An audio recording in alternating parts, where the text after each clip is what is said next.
Bien, bienvenido entonces a esta tercera mesa que ha tenido este seminario sobre Jean-Luc Marion. Y hoy día iniciamos con la doctora Fernanda Campo, quien es profesora y licenciada en Filosofía por la Universidad Católica de Argentina, magíster en Historia de la Filosofía, Metafísica y Fenomenología por la Universidad de la Sorbona y doctora en Filosofía por la Universidad de la Sorbona.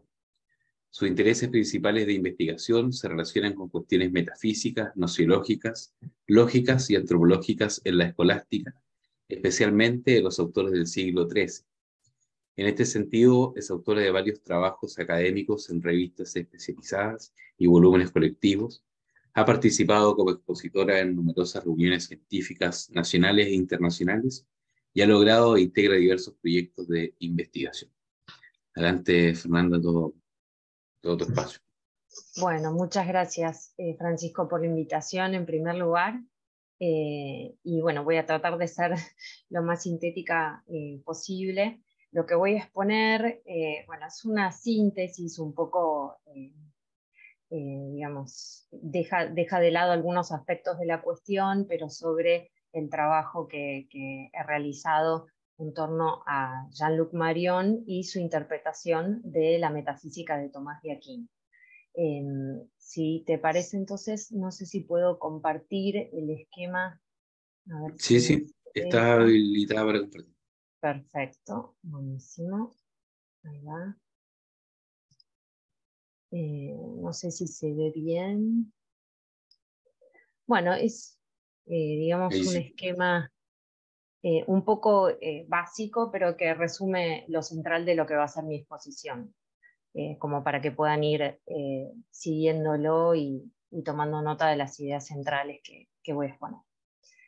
Bueno, entonces el tema al que me voy a referir es a la exposición de Jean-Luc Marion en su libro Dieu sans l'être, Dios sin el ser, el capítulo 8, que hace referencia a la ontología de Tomás de Aquino, a la metafísica de Tomás de Aquino, en vinculación con la cuestión de la ontoteología tal como ha sido definida por Martin Heidegger. Entonces, bueno, comienzo la lectura y ustedes pueden seguirlo a partir del esquema. En el último capítulo de la segunda edición de su libro Dieu sans l'être y de las siguientes ediciones, Jean-Luc Marion se propone determinar si el pensamiento de Tomás de Aquino se deja encerrar en los parámetros invariables de la metafísica en cuanto definida por Martin Heidegger. En efecto, con su concepto de ontoteología, el alemán habría puesto en marcha una nueva definición de la esencia de la metafísica. Por un lado, esta estaría caracterizada por una necesaria incapacidad de pensar la diferencia entre el ente, ens, y el ser, ese en cuanto tal, no accediendo al ser, sino tan solo en tanto que ente, y por el otro estaría caracterizada por una lectura del ente a partir del ente supremo, Dios. Concretamente, en Identidad y Diferencia, sostiene Heidegger que desde su comienzo con los griegos y a través de todas las épocas históricas, la metafísica constituye a la vez una ontología y una teología caracterizada por el ocultamiento del ser, en la medida en que el ser no es sino del ente. El objeto en el que la metafísica reposa, entonces, es el ente en su entidad. Ahora bien, la entidad del ente queda representada de una doble manera, según Heidegger. En primer lugar, en el sentido del ente en sus rasgos más generales, en lo que tiene de universal y primero, y en segundo lugar, aunque al mismo tiempo y de manera inseparable, en el sentido del ente más elevado y por lo tanto divino, esto es, en lo que tiene de supremo y último. La ontología y la teología, entonces, forman parte de una unidad anterior que las abraza. Siguiendo los pasos de Heidegger, Marion establece entonces los tres rasgos esenciales que definen a la ontoteología, a saber, que el ente supremo, esto es, Dios, debe inscribirse explícitamente en el campo metafísico, que debe asegurar una fundación causal de todos los otros entes que no son él, y de este modo del ser del ente, y que debe también asumir su propia función de ente supremamente fundado por sí mismo y así erigirse como causa sui, como causa de sí mismo. En otros términos, Dios sería el ente supremo que por ser tal es supremamente causa de sí mismo y a la vez causa de todos los otros entes y de su ser, y que está incluido junto con los demás entes dentro del campo de estudio u objeto subjectum de la metafísica. Voy a adelantar un poquito el esquema.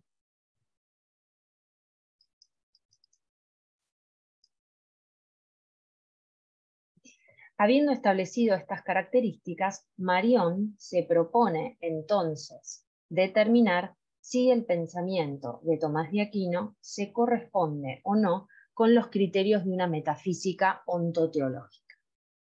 En relación con el primer punto, a saber, si Dios está incluido en la metafísica de manera tal de constituir un Dios de la metafísica, Marión responde aludiendo a la distinción tomasiana entre la teología sidesquientia divina, que es parte de la metafísica como disciplina estrictamente filosófica y natural, y la teología sobrenatural en el sentido de sacra doctrina. Pues bien, solo la teología entendida en este último sentido puede pretender conocer las cosas divinas en ellas mismas. Al contrario, la teología que es parte de la metafísica, o sea, filosofía natural, solo puede alcanzar las cosas divinas por sus efectos, efectos que constituyen propiamente el único tema legítimo de la metafísica, a saber, el ente en tanto que. De hecho, en la medida en que solo los efectos y no las cosas divinas mismas se dicen según la entidad y como entes, las cosas divinas no se inscriben directamente en la teología de la metafísica, sino que ésta las considera apenas indirectamente a título de principio de estos efectos. Así pues, en la medida en que Dios permanece en la posición de principio del objeto de la metafísica, no pertenece en cuanto tal, según la interpretación que Marión hace de la metafísica tomasiana, no pertenece en cuanto tal ni a la metafísica, ni a su teología, ni al ens comune, ni al ens in quantum ens. En esto, sostiene Marión, Tomás se diferencia de sus sucesores, desde Egidio Romano y el doctor Sutil, Juan Duns Escoto, hasta Suárez, quienes al hacer de Dios un ente, radicalizan un concepto unívoco de ente para lo creado e increado, que incluye a Dios en el ens comune, con la sola prerrogativa de su infinitud, y lo incluye así en el objeto de la metafísica. El autor destaca, frente a estos pensadores, la originalidad del pensamiento de Tomás, estableciendo así su sustracción al primer requisito de la ontoteología, a saber que Dios caiga bajo la jurisdicción del ser en tanto que ente. Ahora bien, para descartar toda posibilidad de duda en relación con esta última tesis, finalmente Marión considera ineludible analizar aquel concepto por el cual podría de todas maneras afirmarse que en el pensamiento tomasiano sería viable no solo la inscripción de Dios en la metafísica, sino también la posibilidad de que una misma noción se diga tanto de Dios, ente supremo, como del ente en tanto que. Se refiere aquí al autor a la noción de analogía. Efectivamente, si la unidad del ente ha sido la univocidad del ente ha sido descartada, en la medida en que constituiría una traición al auténtico pensamiento de Tomás, queda aún por explicar cómo la analogía no cumple de alguna manera con la misma función en la filosofía tomasiana. A este respecto, el autor señala que si la metafísica tiene como objeto el ente, definido por su primacía desde un punto de vista no ético, o el esse comune, para Tomás el ente no puede de ninguna manera aplicarse a Dios, pues el esse divino se encuentra por definición fuera del entendimiento humano y no puede confundirse con el ser común. En efecto, afirma Marión, el ente común no puede introducir nada de común, y en especial su inteligibilidad, entre el ente en tanto que ente y Dios, pues el ese divino aparece justamente como lo desconocido o lo incomprensible. De esta manera, si el ese de la metafísica, válido para los entes creados, obtiene su primacía a partir de su inteligibilidad, y el ese divino se sustrae justamente a dicha inteligibilidad en su representación por el entendimiento humano, el ser de Dios queda fuera del dominio del ente tal como la metafísica pretende delimitar. En palabras del autor, cito, Tomás de Aquino no solo rechaza de antemano todo conceptus univocus entis, o sea, todo concepto unívoco de ser, de ente, sino que ante todo invalida el nudo central de toda ontoteología, a saber que los operadores teológico y ontológico puedan fundarse recíprocamente al interior de una determinación común. Fin de cita. A este respecto, para el Aquinate, la analogía del ser tendría justamente como función no unir, sino al contrario, ahondar el abismo que separa estas dos acepciones del ese, la del ser común y la del ser divino. En este sentido, la distinción real, la famosa tesis tomasiana de la distinción real entre el ser y la esencia en el seno del ente finito, opera especialmente para Marión como marca distintiva de la criatura, por lo que ésta queda separada abismalmente de Dios, cuya esencia no se distingue de su ser o de su actus esencia. Queda claro entonces, a partir del texto de Marión, que si ha de atribuirse el ser a Dios, y esto es ineludible en la filosofía tomasiana, en la que justamente a Dios se lo denomina ipsum esse subsistens, o sea, claramente Tomás de Aquino afirma que Dios es el mismo ser subsistente, pero Marión sostiene que si ha de atribuirse el ser a Dios, como lo hace Tomás de Aquino, el ese divino queda completamente desvinculado en su comprensión de lo que la filosofía entiende por ser, ente o ser del ente. El ser de Dios nada tiene que ver entonces con lo que nosotros concebimos bajo el título de ser. De allí que, afirma Mariós, Dios sin el ser, Dieu sans l'être, al menos sin este ser que nosotros podemos concebir, podría constituir efectivamente una tesis tomista. En palabras del francés, cito, el ese que Tomás de Aquino reconoce a Dios no abre ningún horizonte metafísico, no pertenece a ninguna ontoteología y mantiene una tan distante analogía con todo lo que nosotros concebimos bajo el concepto de ser, que por muy paradojal que parezca, no es. Fin de cita. Habiendo entonces descartado que la primera característica de la ontoteología corresponda al pensamiento de Tomás de Aquino, Marión se aboca a la consideración de la segunda exigencia. Estoy ahora del esquema en el punto número 2. Del título que dice ¿constituye el pensamiento de Tomás de Aquino una ontoteología? Estoy en el punto 2. Se aboca entonces Marión a la consideración de la segunda exigencia, esto es, la fundación o causalidad eficiente de los entes por parte de Dios. Según este criterio, la entrada en la entidad de los entes creados quedaría asegurada por la causalidad eficiente de Dios, la cual permitiría a su vez conocer al Creador en tanto causa y bajo la razón de causalidad. Así los nombres que se dicen de Dios, bueno, bello, verdadero, los nombres que llamamos en filosofía medieval nociones trascendentales o comunia, no valen sino como atribuidos a partir de los efectos de donde proceden. Sin embargo, agrega Marión, estos nombres no dicen nada de la bondad, belleza y verdad divinas, sino que se trata de nombres abstractos sin contenido real. En efecto, sostiene el autor, Tomás de Aquino reinterpreta la relación causal entre lo creado y lo increado de acuerdo a los requerimientos de la analogía, es decir, exigiendo respetar la distancia de desconocimiento, en la medida en que los entes causados se encuentran infinitamente excedidos por la causa que lo funda y así permanecen respecto a ella definitivamente inadecuados.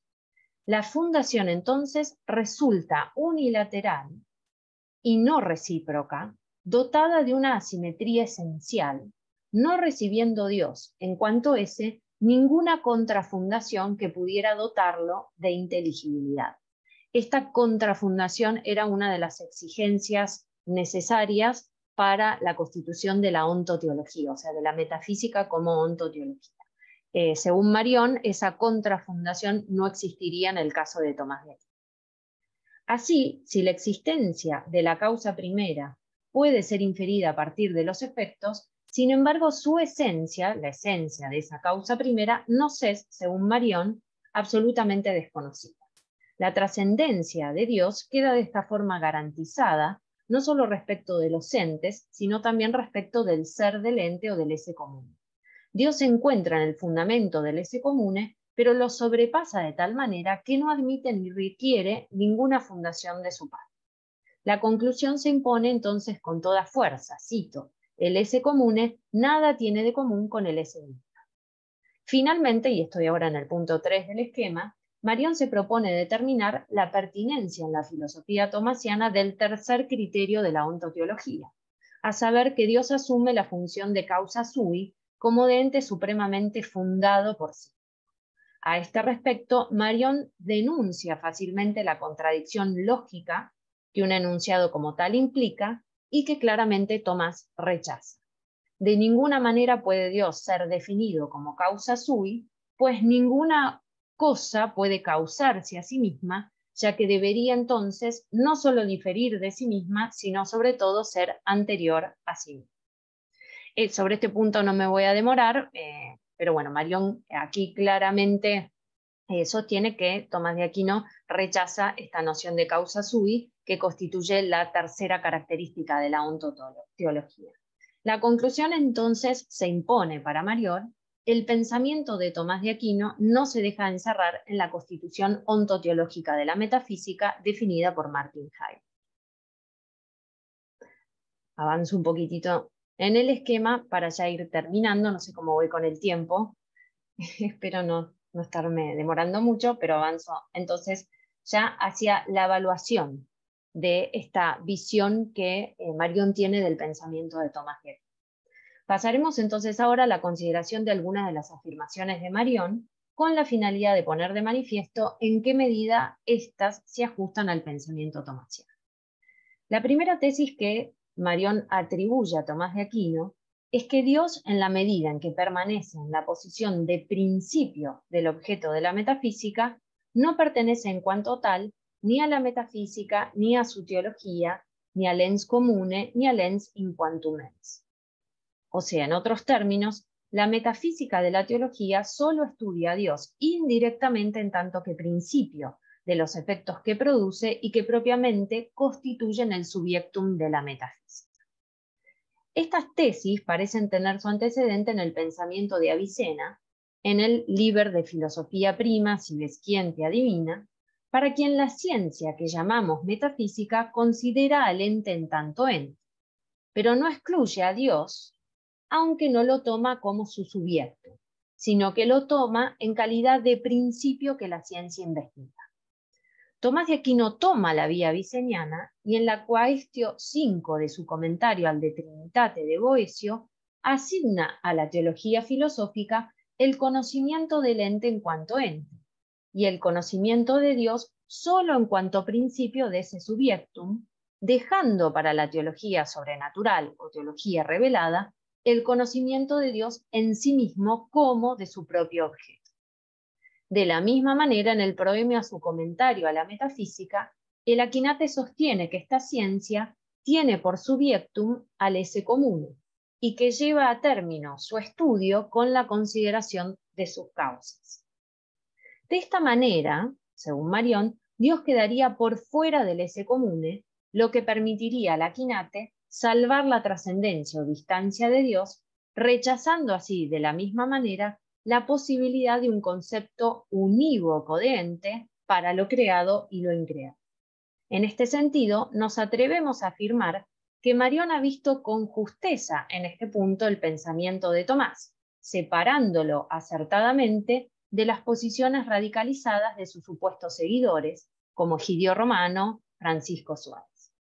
Sin embargo, observamos que se encuentra en la intención de Marión el excluir completamente a Dios de la esfera de la metafísica, inclusive como punto de llegada, como finis, que esta ciencia debe esforzarse en conocer.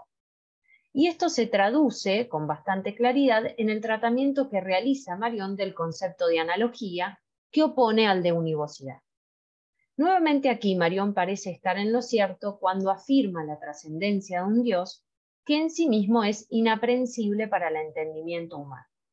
En la medida en que el ser de la metafísica, en su inteligibilidad, es trazado por la representación del entendimiento humano, Marion insiste en excluir a Dios de la esfera de la metafísica, pues él es mysterium tremendum.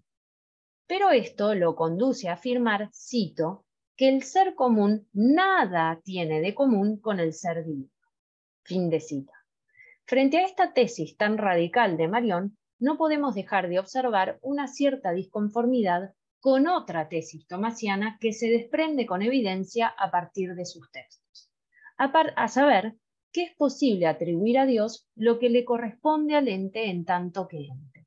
Esto es posible atribuir a Dios las propiedades o perfecciones absolutas, las llamadas perfecciones trascendentales, sin que claramente esto implique incluir a Dios en un concepto unívoco de él.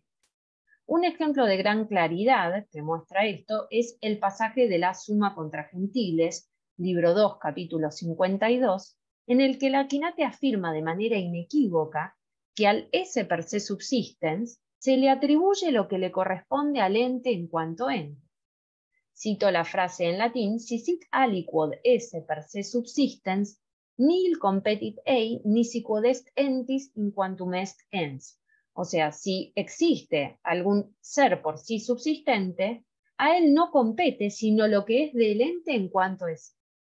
Así, como sostiene Castellodubra en su artículo acerca de la concepción metafísica de Tomás y de Avicena Latino, si existe una distancia infinita que supera al ser subsistente por sí, del ente que no es su ser, sino que tiene el ser por participación, sin embargo, al parecer, esto no obsta para atribuir al ser subsistente lo que le cabe al ente en cuanto ente. En este sentido, nos parece que la noción de analogía que maneja Marion, que creemos busca excluir completamente a Dios del campo de la metafísica, no logra dar cuenta de esta última tesis tomasiana recién esbozada. Pues quedando Dios completamente separado del ente y del ser del ente creado, de manera tal que, como dice Marion, el ser de Dios no es, la noción de analogía que permite a Tomás predicar de Dios las mismas propiedades que se dicen del ente parece dejar de tener sentido. En efecto, en el discurso teológico filosófico, atribuimos a Dios ciertas perfecciones como ser bueno, justo o sabio. Estos términos corresponden, según Tomás, a ciertas propiedades o perfecciones que encontramos en las criaturas y que de algún modo trasladamos y aplicamos a Dios. Entre estos nombres ubicamos, por ejemplo, a los trascendentales, como ser verdadero o bueno, pero también a las operaciones divinas, como la inteligencia y la voluntad y sus cualidades derivadas. Pues bien, en relación con estas, Tomás ha afirmado en distintos lugares de su obra no solo que estos nombres se dicen en sentido propio y no meramente metafórico de Dios, sino que se dicen de él en sentido primario, per prius, y de las criaturas en sentido derivado o secundario, per posterius. Incluso ha afirmado en varios textos, como por ejemplo en el de Potentia y en la Summa Teológica, que se dicen de Dios substantialiter, esto es, que significan la misma sustancia divina, aunque de modo imperfecto. Estas tesis no parecen encuadrarse exactamente en la misma línea explicativa de Jean-Luc Marion. Justamente cuando considera la segunda característica de la ontoteología, a saber, la causalidad eficiente de los entes, el autor repara brevemente en los nombres que se dicen de Dios a partir de las criaturas, esto es, a partir de los efectos. En relación con estos, sostiene que no pueden remontar a Dios sin un mínimo de no impropiedad que los arranca a la pura y simple equivocidad, y que esto queda garantizado por la relación causal que les garantiza, según la eficiencia, llevar la marca de su causa. Frente a esta declaración, no podemos dejar de preguntarnos, ¿es esta no impropiedad de los nombres de la que habla Marión similar a la propiedad de los nombres de la que habla Tomás? La manera en que continúa la argumentación de Marión nos disuade de que esto sea así. Cito, dice Marión, lo bueno, lo bello, lo verdadero, no dicen sin duda nada de la bondad, la verdad y la belleza divinas, sino que provienen de ellas por eficiencia indiscutible, pero abstracta y sin contenido real. A nuestro juicio, esto no parece estar de acuerdo con las tesis de Tomás recién esbozadas. En efecto, predicar de Dios sustancialmente y en sentido propio, como dice Tomás, los nombres de bueno, bello y verdadero, implica no caracterizar simplemente a Dios negativamente, por lo que no es, ni causalmente, por los efectos que produce, sino precisamente predicar realmente algo de Dios. Esto es, en palabras de Castelo Dubra, que al contenido conceptual de los predicados que le atribuimos a Dios le corresponda, en algún sentido, algo existente en la realidad misma, que es Dios, a fin de que la predicación pueda ser verdadera. Es este el sentido de analogía que nos parece encontrar más cabalmente en Tomás, aquel que, según él, entiende puede permitirle desarrollar al mismo tiempo una ciencia, un conocimiento filosófico natural real y verdadero de Dios, pero al mismo tiempo atravesado por la inconmensurabilidad de su objeto. Si Marión, como creemos, se aleja de esta interpretación de la metafísica tomasiana, esto confluye en la línea de su propio pensamiento, alcanzar el Dios sin el ser. Resta analizar un último punto que apenas hemos esbozado, pero que creemos juega un rol central en la reflexión de Marión acerca de Tomás de Aquino, que es la comprensión y la utilización que Marión hace en su reflexión de la tesis tomasiana de la distinción real de esencia y ser en la criatura y la correlativa tesis de la indistinción o identidad real en Dios del ser y la esencia, que Marión traduce polémicamente, al menos para un sector de la literatura tomista, en términos de un Dios que carece de esencia o quilidad. Esto no lo podemos abordar ahora porque sería bastante complicado y complejo el tema, pero queda quizás para una próxima ocasión o para la lectura individual. Yo remito en todo caso humildemente al artículo que he escrito acerca de este tema en donde analizo este problema, ¿no? Pero para no extenderme mucho más no quitarles más tiempo, finalizo entonces con esta última idea, la exposición que he realizado sobre la visión de Marión del pensamiento de Tomás de Aquino. No sé si me he extendido mucho, la verdad que no miré el reloj, pero bueno, quedan muchos temas, digamos, sin responder, pero intenté, digamos, acotar la exposición a 15 minutos. Me extendí quizás demasiado ahora, que veo, disculpas. No, está bien, está bien. Perdón. Está bien, Fernanda, muchas gracias. Muchas gracias, todo interesante, muy interesante. Bueno, entonces agradecemos la ponencia de Fernando Campos y comienza la ponencia de Catalina Alvear y Thaís Cuevas, estudiantes de la licenciatura en Filosofía de la Universidad Católica de la Santísima Concepción. Adelante, Thaís. Muchas gracias por la oportunidad. Antes que todo y como medida aclaratoria, expondremos el hecho de que nuestra investigación es una recolección de lecturas de distintos autores sobre la temática del amor en Marión. Bueno, a manera de introducir un poco la presente ponencia que realizaré junto a mi compañera Catalina, abarcará la noción de amor en la filosofía de Jean-Luc Marion de manera sintética. Para ello, en primera instancia, revelaremos la problemática que ve Marion en cuanto al amor como fenómeno, partiendo desde la acusación que le hace a la tradición filosófica de olvidarse de este elemento aun cuando éste permitiría la apertura de la sabiduría misma. Comenzando entonces por describir aquel quiebre del amor y la filosofía, Marion deja entrever que el amor ha sido una de las tesituras más importantes en la historia de la filosofía, al ser precisamente el origen mismo de esta.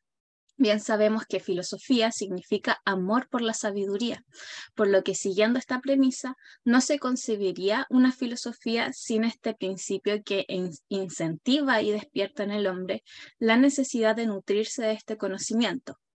Junto con esto se develaría el primer principio que posee el amor sobre la filosofía, ya que al mover al hombre hacia el horizonte del conocimiento, lo hace desde un gesto que remite a que la filosofía se fecunda en medida en que se ama, menciona Marion. Amo comprender, por lo tanto, amo para comprender.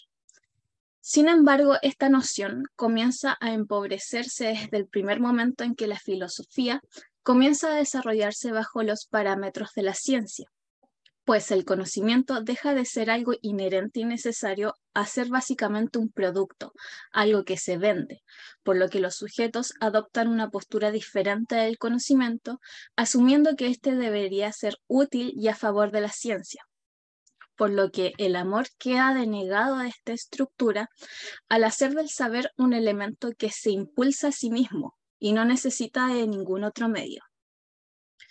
Bajo aquel panorama, el amor queda denegado de cualquier concepto, siendo incapaz de abarcarlo. Es abstracto y puede llegar a remitirse bajo distintos contextos con una significación abismalmente diferente, por lo que no se puede llegar a definir cuáles tesituras se desprendan del comportamiento de este y cuáles no. Básicamente, el amor queda como en un abismo. Esto precisamente porque la filosofía se olvidó de sus propias raíces al delimitar el amor como algo fuera de su propia unicidad, racionalidad y primacía. Con este último punto, Marion precisa que el amor se ha descrito bajo la condición de ser una pasión, algo que nace en el sujeto desde su individualidad y, entendido bajo esta irracionalidad, el amor se le considera bajo los mismos matices que el ser, por lo que la misma racionalidad erótica queda asumida como algo derivado de, algo secundario del sujeto, puesto que lo que precede el amor sería el mismo pensar. Descartes en su filosofía plantea lo que sería la premisa que deja en evidencia el abandono de todo elemento que no sea el pensar como el primer gesto que compone al hombre y su racionalidad. Cogito ergo sum, como también ego cogito ego sum, fundando el pensamiento como el motor inicial para la existencia. Básicamente, yo soy en cuanto pienso. Razonamiento que para Marion de alguna forma traiciona y le quita legitimidad al amor y al erotismo. Menciona Marion, amar no pertenecía a los modos primarios del pensamiento y por tanto no determina la esencia más originaria del ego. Por tanto, se excluye del ego cualquier otro derivado, aun cuando el hombre no es meramente logos, sino que este es básicamente por aquello que ama, quiere u odia. Ahora continúa mi compañera Catalina. En segunda instancia, revelaremos la importancia que tiene el amor para Marion en su fenomenología de comprensión erótica, describiendo los puntos fuertes que significan al amor. La concepción del amor necesita emplear una redefinición del ego, pues, a diferencia del ego cogitans, que dejaba el amor en una instancia secundaria, es pertinente adecuarse a la importancia de un ser que primero ama y odia por excelencia, como lo sería el ego amas. También sigue su propia racionalidad. Está definida como algo libre de la razón de amar, pues se procesa en una lógica paradójica que no respeta presupuestos metafísicos como el principio de razón suficiente, ya que para el amante el amar en sí es la suficiencia que basta, tal y como también sucede con el principio de identidad, porque éste se reemplaza por el avanzar entregándose completamente hacia otro. Por el mismo lado, ni la noción de eros, ni filia, ni ágape son válidas para tratar el tema del amor en Marion, debido a que el amor guarda un carácter y sentido unívoco para él. Esto quiere decir que en cada relación con otro, y aunque no se cumplan todas las figuras, se trata del mismo amor en cada caso y siempre teniendo en cuenta que la relación entre el amante y el amado no puede ocurrir entre nadie más. De igual forma, es pertinente mencionar que el amor suspende la relación de causa y efecto, puesto que el amor se da en cuanto tal, o mejor dicho, el acto de amar no posee un porqué más que sí mismo. Para reconocer la certeza en la pregunta si es que soy amado o no, y alcanzar la figura subjetiva del amado, Marión presenta la reducción erótica, entendida esta como la concepción de la ipseidad, en tanto es escogida desde otro lugar. Tal proceso se determina por 3 estadios. El primero es la pregunta del si se me ama, luego la decisión de avanzar amando sin conocer la reciprocidad del otro, y finalmente caer en cuenta del hecho de que siempre he sido amado, incluso en la ignorancia. De tal modo que este avance, al ser primero, otorga la condición originaria del ser amado. Según Marión, la ipseidad adopta su carácter individual por el reconocimiento en la separación con aquello que le sobrepasa radicalmente, o mejor dicho, en la alteridad. Esto ocurre en el plano de la fenomenología del amor y de la donación antes que cualquier otro, debido a que el yo mismo se prefigura antes de que la metafísica pueda ejercer alguna cualidad de permanencia en ella. En este sentido, el amor es profundamente escatológico al extender su temporalidad hacia el porvenir. Así también el amor es lo que engloba al ser, puesto que, retomando con la idea de ipseidad, podemos afirmar que la primacía del ego yace en reconocerse como ego amante e ir hacia el otro para fenomenalizarse en el cruce de las carnes. Es en el sentir que siento donde se genera la afectación dada por el otro para vivenciarse fundamentalmente. En conclusión y por tanto, aquí se evidencia que para Marión, el amor es un acto atendido por lo fenomenológico y por lo epistémico, al revelar una verdad fundamental para el sujeto, sino la más importante para cada uno de nosotros, el hecho de que amamos.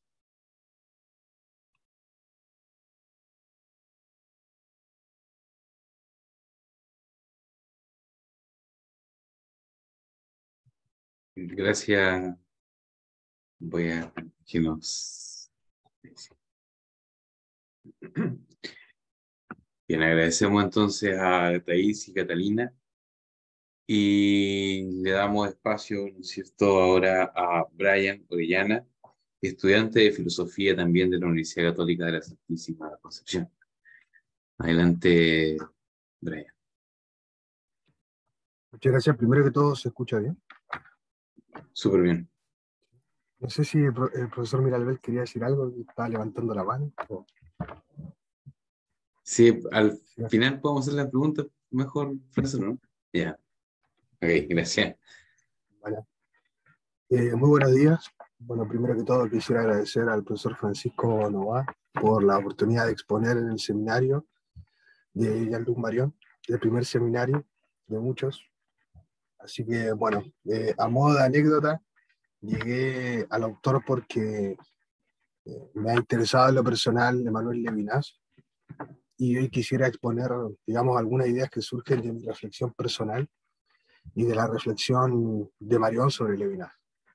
Así que básicamente, digamos, estructuré mi ponencia en forma de ensayo, por lo cual pretendo abordar brevemente y en honor al tiempo la responsabilidad de Emmanuel Levinas a partir de la excedencia y la relación en la noción de culminación en Jean-Luc Marion, enfocado especialmente en prolegómenos a la caridad, entendiendo la importancia de repensar justamente la necesidad de una responsabilidad individual en función a la pluralidad social.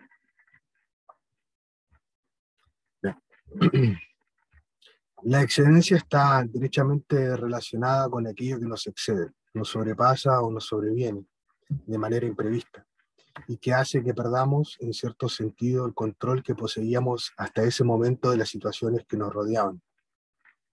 Hay ilustraciones con ciertos matices trágicos a lo largo de la historia que pueden reflejar la excedencia, como por ejemplo lo que relataba Borges respecto de Demócrito de Abdera, que se arrancó los ojos en un jardín para que el espectáculo no lo distrajera, o como cuando Orígenes se castró.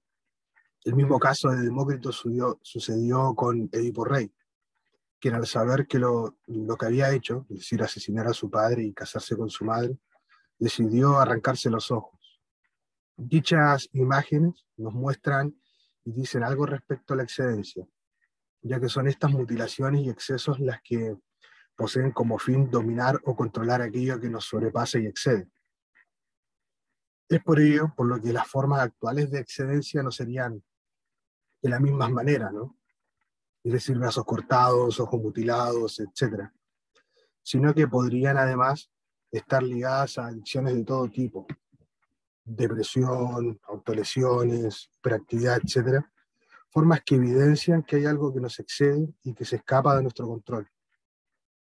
Esa es la reflexión del yo que nos hemos sumergido en la ecología más extrema, la que vuelve lo otro a mismo.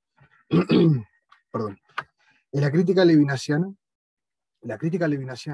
contempla la noción filosófica que a lo largo de los siglos ha imperado dentro de la misma, a saber, la metáfora dominante, fruto de una moral autónoma y que denomina como metáfora ideológica, contrastándola con una ética heterónoma que busca recuperar al otro, opacado por el mismo que dominó a la filosofía. La metáfora ideológica consiste en iluminar un objeto, pero que al proyectar luz sobre él se suprimía aquello que permanecía en las sombras. La reducción de lo otro a mismo hace que nos replanteemos la necesidad de superar la excedencia que margina al yo de la mismidad, para buscar en las relaciones intersubjetivas nuestro deber hacia la responsabilidad a partir justamente desde la alteridad. Surge desde allí la necesidad de una ética entendida desde la responsabilidad. Abro comillas, responsabilidad para con el otro, como responsabilidad para con lo que no es asunto mío o que incluso no me concierne, o que precisamente me concierne y es abordado por mí como rostro. Está ahí la cita.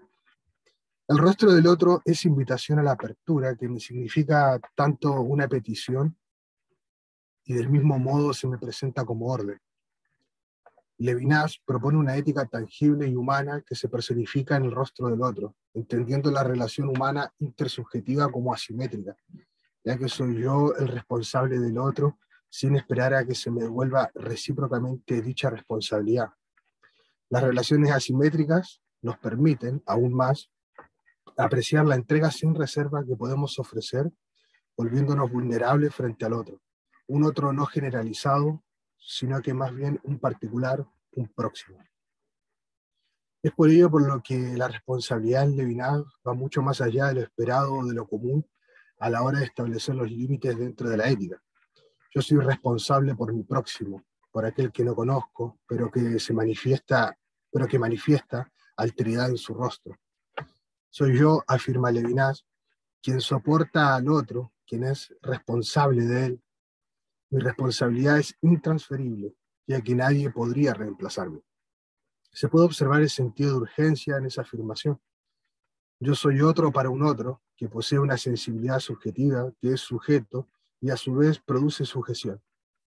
Y así es que sostiene Levinas, yo no intercambiable, puedo sustituir a todos, pero nadie puede sustituirme a mí. Es entonces en la excedencia donde percibo mi limitación, en donde se ve mi capacidad afectada, en tanto ecología, pero que puede subvertirse al aceptar la responsabilidad ineludible del rostro ajeno que me significa aprehensión. Siguiendo esta línea, es que Jean-Luc Marion, en Prolegómenos a la Caridad, entiende que la combinación concierne a la alteridad en su universalidad más indiferente a tal o tal otro. La combinación se efectúa en el transitar del deber a la responsabilidad.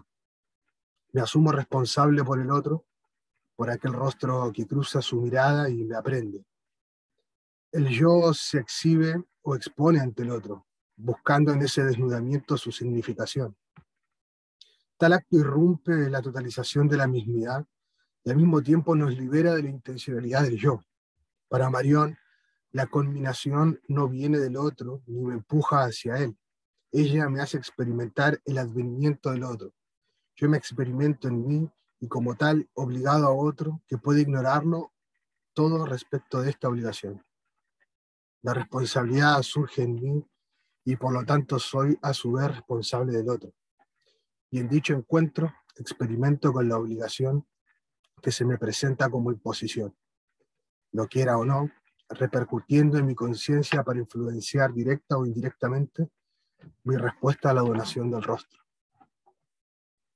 En definitiva, ¿cómo podemos avanzar hacia una responsabilidad en las relaciones intersubjetivas que nos involucre como cuerpo social, salvaguardando mi bienestar y el de mi próximo?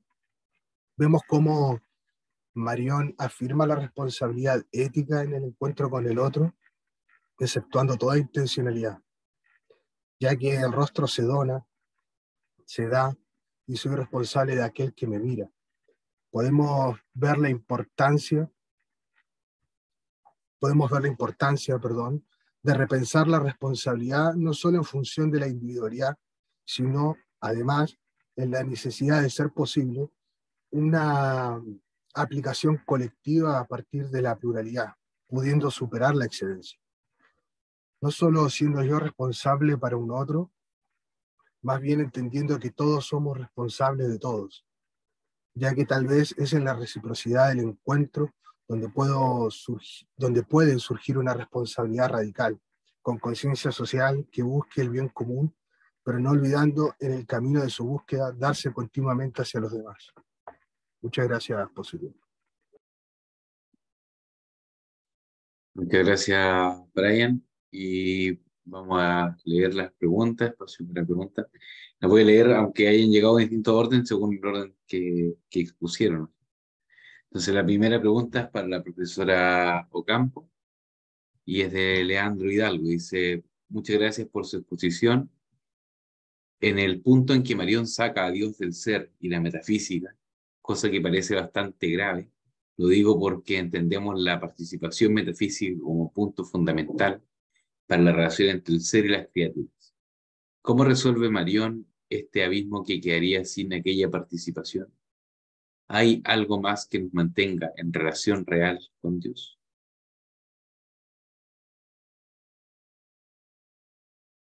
Sí, bueno, Leandro, muchas gracias por tu pregunta.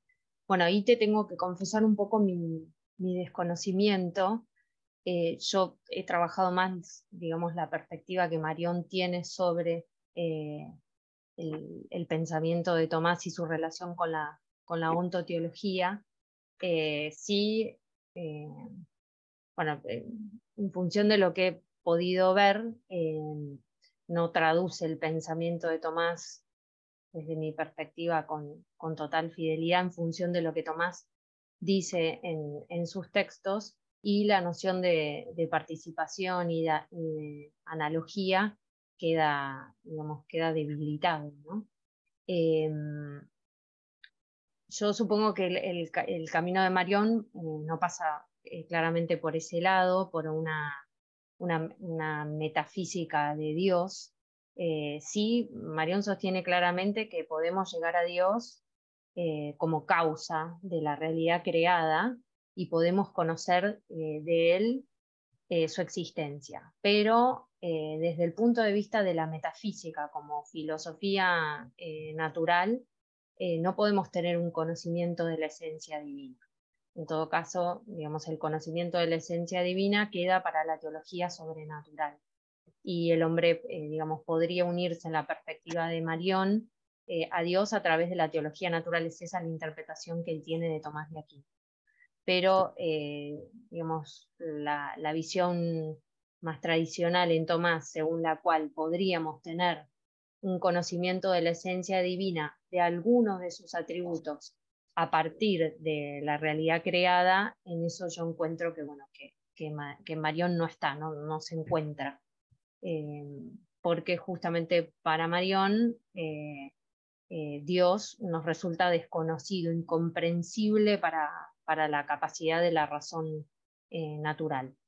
En esto yo entiendo que Marión se decanta más por una filosofía de tipo neoplatónica, si se quiere, incluso Marión lo nombra el mismo Dionisio, que entiende a Dios como aquello que está por sobre el ser, o por encima del ser, en todo caso. Por eso es que su tesis es Dios sin el ser, en el sentido de que si vamos a llamar a Dios ser, hay que entender que vamos a llamarlo ser no en el mismo sentido con que llamamos ser a los entes creados. Entonces Dios sería no tanto ser, sino un sobre el ser, o si se quiere, Dios sin el ser. Esa es la idea que yo quise destacar, digamos, en el pensamiento de Marión, pero después cómo él resuelve, digamos, el encuentro del hombre con Dios y cuál es el camino, digamos, que él elige, eso es algo que bueno, que yo no conozco en profundidad, no me animo a hablar sobre el tema. No sé si respondí mucho a tu pregunta. Gracias, Fernanda. Profesor Mirabel parece que tiene también una pregunta para... Sí, bueno, yo quisiera también agradecer a la profesora Fernanda su brillante exposición. En realidad la pregunta mía iba en la línea de lo de Leandro, pero insistir un poco que claro, que por ejemplo en la analogía tomista, ¿no? Tomás de Aquino dice una y otra vez que el ser, Dios es a veces trascendente a todo ente, pero a la vez también es inmanente, ¿no? Porque es el ser de todo ente también, de alguna manera, ¿no? Esto que podría yo llegar a decir que la física tomista se acerca un poquito al panteísmo con eso, ¿no? Pero lo veo así, lo veo así, ¿eh? Sí, lo veo así, porque el ser es uno para Tomás de Aquino, es uno el mismo, y es trascendente y a la vez inmanente. Pero esto en Marión parece desconocerse, o sea, el ser es trascendente, el ser divino, ¿no? No es inmanente. Y creo que esto en los textos de Tomás de Aquino se podría encontrar también en la línea de ayudar a sus argumentos, que eso sería distinto de Tomás de Aquino, ¿no?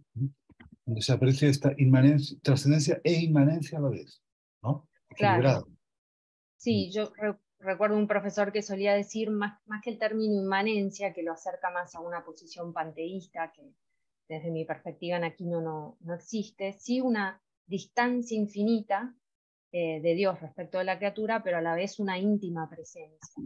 ¿Por qué? Porque justamente, digamos, bueno, eso es lo que expresa el concepto de analogía y de participación, ¿no? El ser de Dios no es el ser de las criaturas, pero simultáneamente no hay una absoluta discontinuidad entre el uno y el otro, de manera tal que aún podemos predicar de Dios y lo podemos hacer, eso es lo que, digamos, me parece que es muy claro en Tomás de Aquino, aún podemos predicar de Dios las mismas perfecciones que encontramos en las criaturas. De hecho, las predicamos a posteriori porque vamos de las criaturas al Creador, pero en realidad son primero en Dios. Dios es el principio de esas perfecciones. Eso, digamos, yo considero que en Tomás de Aquino está claramente presente en sus textos. Es una idea que no se puede eludir, y no sé en este sentido si la lectura de Marión es digamos, fiel a ese sentido que Tomás quiso exponer. Bien, muchas gracias, profesor. Muchas gracias por la pregunta y por las observaciones del profesor Mirabel. Gracias. Bien, entonces hay una pregunta ahora de Héctor Noel, y dice: gracias por su ponencia, Thais y Catalina. Tengo esta pregunta para ustedes. Thais y Catalina. Dice: ¿podríamos decir que la filosofía exorciza su sentido etimológico? Es decir, destierra tanto la condición de amante como a la sabiduría misma, reduciendo esta última a un mero saber universal y necesario. ¿Qué podría decirse desde Marión?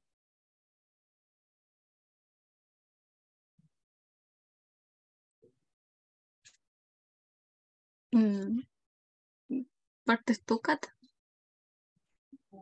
Dale tú primero, yo te complemento. Ok, bueno, básicamente la pregunta, bueno, apunta básicamente hacia la misma respuesta, y es que efectivamente la filosofía ha pensado, bueno, más bien ha olvidado este elemento tan importante que es el amor, cuando yo mencionaba que básicamente es el propulsor hacia la sabiduría misma. Se ha convertido básicamente en un mero saber sin ningún elemento más que se adhiera a este cuerpo tan enriquecedor que es el conocimiento. Y esa es la crítica, claro, que le hace Marion hacia a esta ruptura de los mismos cimientos de la filosofía, lo cual es el amor mismo. Eso podría añadir yo. También, no sé si sea pertinente, pero el hecho de que Marion también le da una lectura a Descartes y menciona que desde ahí empieza a deteriorarse un poco más el panorama del concebir al hombre como un ser pensante, priorizando al tema de la sabiduría. Y por tanto, de tal manera que concebimos al ser como un ser pensante antes de que un ser amante o un ser emocional. Eso puede derivar desde una cierta postura un poco más utilitarista en cuanto al conocimiento, ya que es la prioridad máxima antes que cualquier otra cosa. Y también agregar que esto también nace desde la irracionalidad que la afirmación cogito ergo sum le da también al tema del amor o al odio. Este tema sale en el fenómeno erótico en la introducción y apela a que Descartes de forma implícita le da un papel secundario al amor al tener estas cualidades de ser irracional. Es por tanto que Marion busca la solución de que el mismo amor tenga su propia racionalidad y su propio horizonte.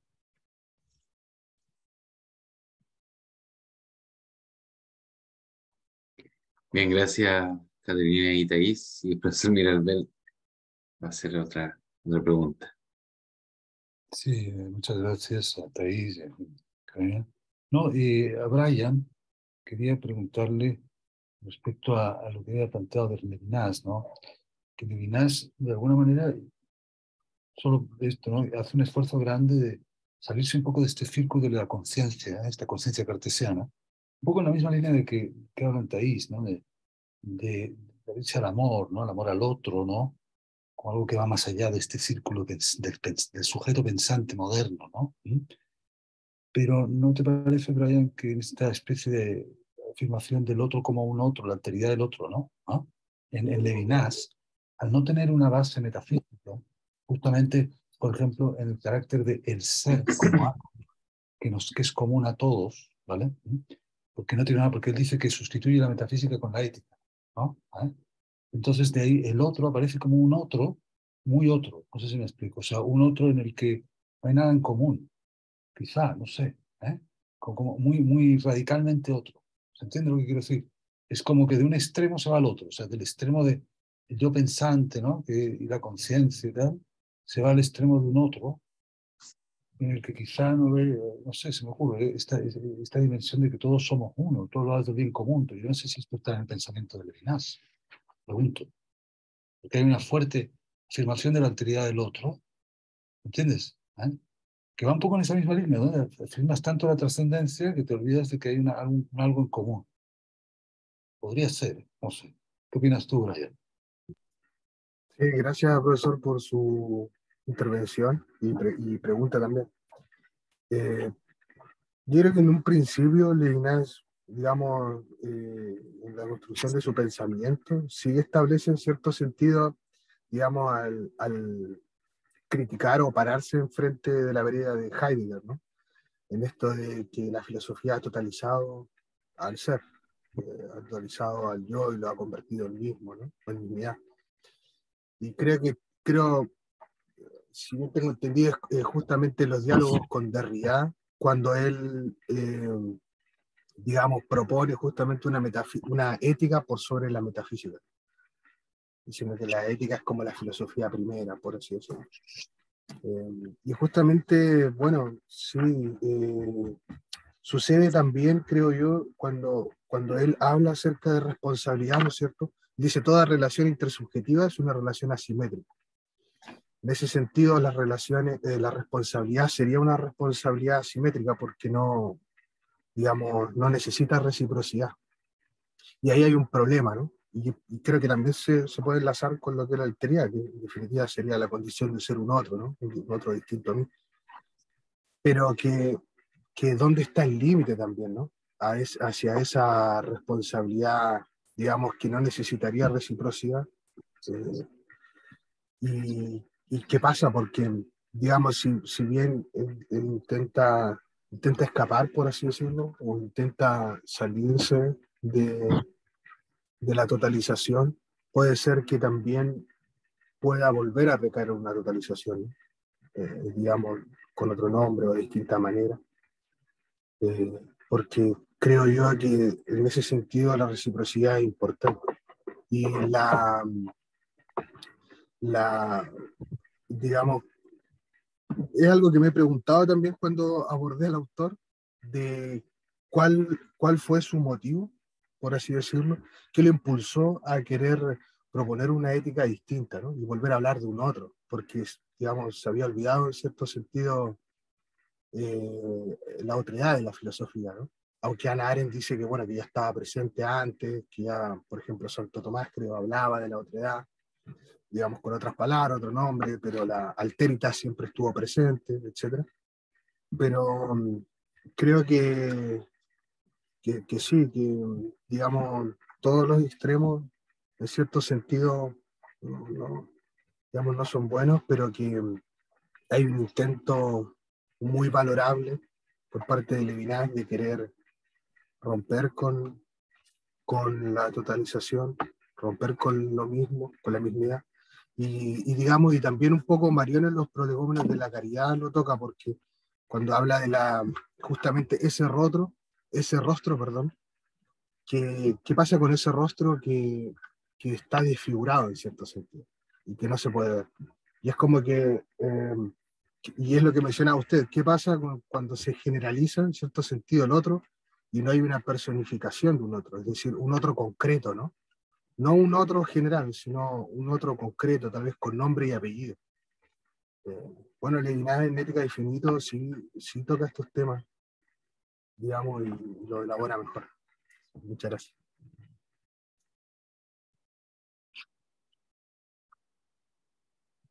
Sí, profesora. Sí, discúlpame, Francis. ¿puedo hacer una pregunta? Bueno, gracias. Para Thais y Catalina, en realidad no sé si entendí bien, en la primera parte de la exposición, Thais, creo que habla de la sabiduría y de la ciencia, y entiendo que en su exposición, según Marión, liga la ciencia a un producto que se vende o algo útil.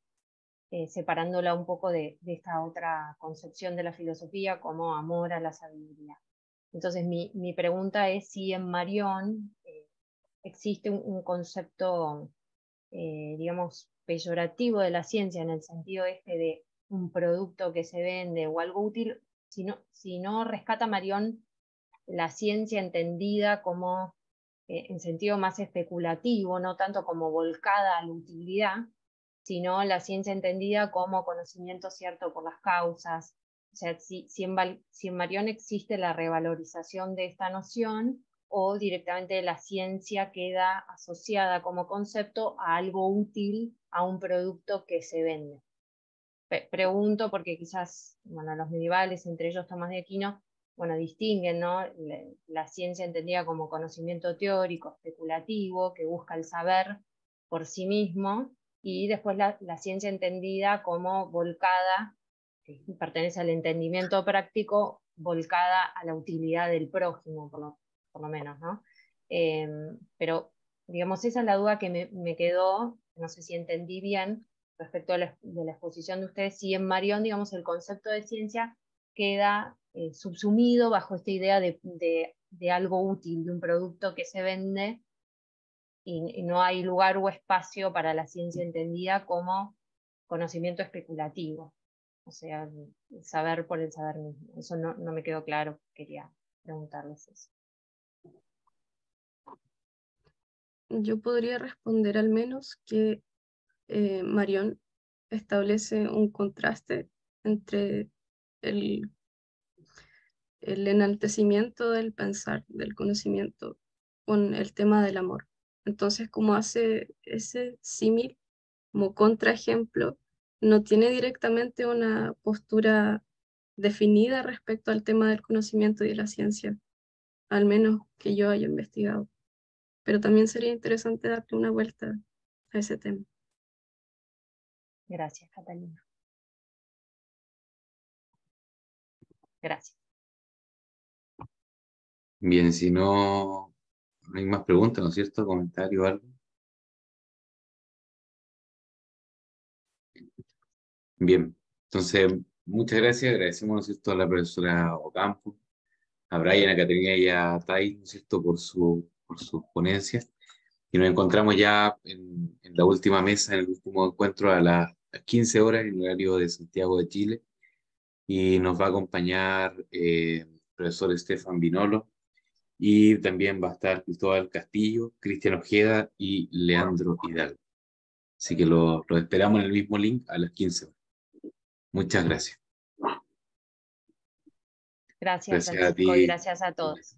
Gracias. Hasta luego. Chao.